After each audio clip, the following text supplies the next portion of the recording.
Hi there guys, I hope you have had a good day. Now, Eddie Hearn believes that Anthony Joshua will steamroll through Kubrat Pulev and then move on to Tyson Fury. And Anthony Joshua believes he is going to come through Kubrat Pulev by getting a devastating knockout as well.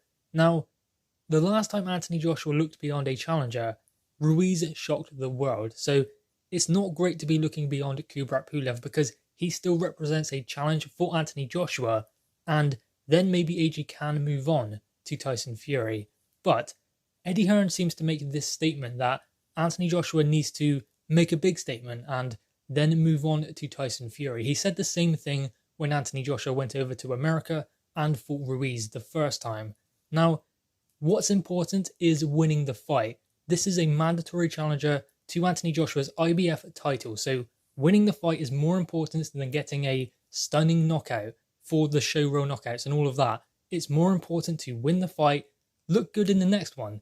I mean, Kubrat Pulev is a very awkward fighter, so unless you knock him out early or hurt him early, it's going to be hard to look devastating against him. Now, obviously Vladimir Klitschko battered him, but that does not mean that Anthony Joshua can do the same thing because styles make fights. So Anthony Joshua might struggle with Kubrat Pulev's style more so than Vladimir Klitschko did, because that's the way boxing works. Just because Ruiz beat Anthony Joshua doesn't mean that Ruiz can beat Fury.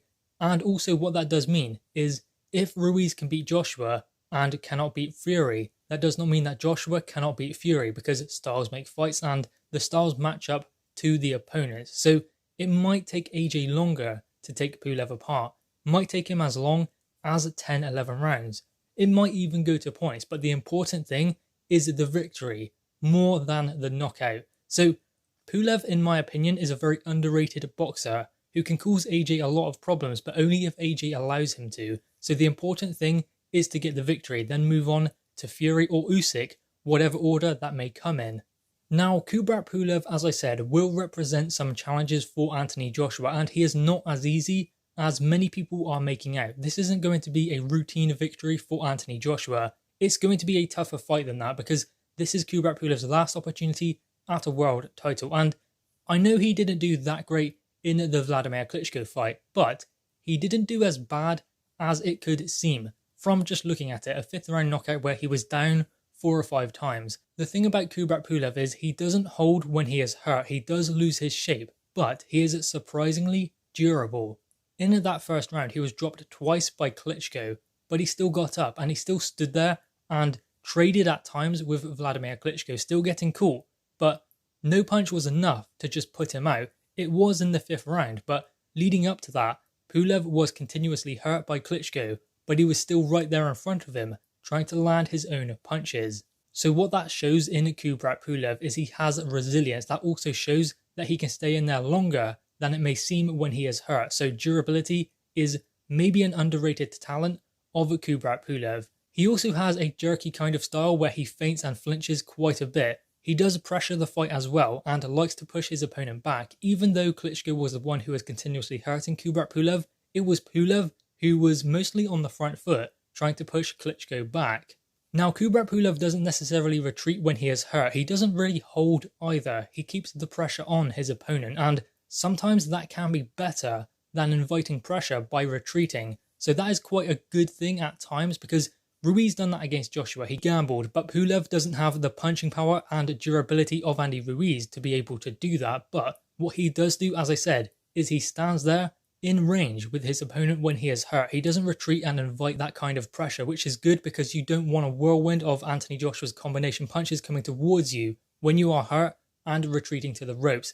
Then when you hit the ropes, where else is there to go? Nowhere.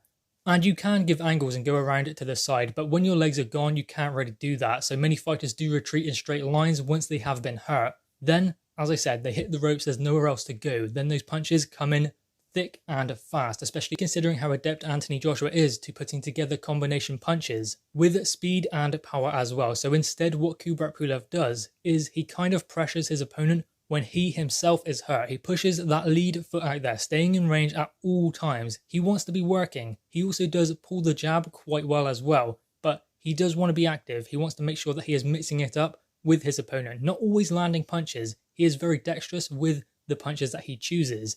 He often does double up on that jab, then he brings the right hand in, but he doesn't waste any punches with that right hand. And when he does kind of fall into range, he smothers, and he smothers strongly. He doesn't allow his opponent to get any shots away when he is on the inside. And against Pulev, you kind of have to defend at all times because he's looking for any chance he can to land punches. So if, say, AJ fell off of balance or lost his positioning, Kubrat Pulev will be right there waiting to land his punches. Pulev has good positioning and his feet never cross. He's always in the boxing stance, so he's ready to land his own punches and counter any mistakes his opponent may make. And he's not necessarily the fastest fighter in the world, but his timing is very, very good. So he doesn't need to have that speed because timing will always beat speed.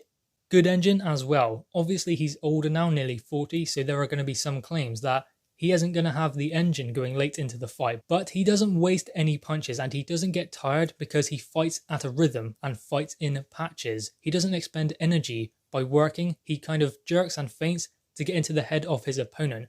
But he isn't wasting any punches. He applies that pressure, double jab to set up punches and to measure his punches. So he's kind of getting into the head of his opponent without landing any blows, without wasting any energy. He's still there right in front of his opponent, in range at all times.